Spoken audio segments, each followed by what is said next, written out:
قریشي نړۍ ته اوس د افغانستان په هکله وړاندیزونه پیل کړي. سلام او ښې چارې د افغان پلس چینل تازه ویډیو ته ښه راغلاست. د خبریال ویبپاڼې د راپور له مخې د پاکستان د بهرنیو چارو وزیر شاه محمود قریشي چې د افغانستان خلکو ترمنځ د نفرت یو سمبول دی، اوس د افغانستان په هکله ښه وړاندیزونه پیلوي او له نړۍ څخه یې د همکارۍ غوښتنه کړې.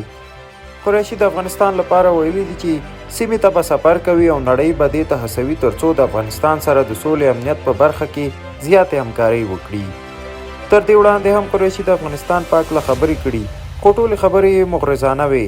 اما اوس داسې تمثیل کوي لکه چې د افغانستان لپاره نړیوال سټیج چلوي. د ده په وینا نړۍ باید له طالبانو سره خبرې او مذاکرات ترسره کړي او په افغانستان کې د یو ټول شموله حکومت چې ټول افغانانو ته د منلو وړ وي داسې حکومت رامنځته کولو لپاره همکاري وکړي.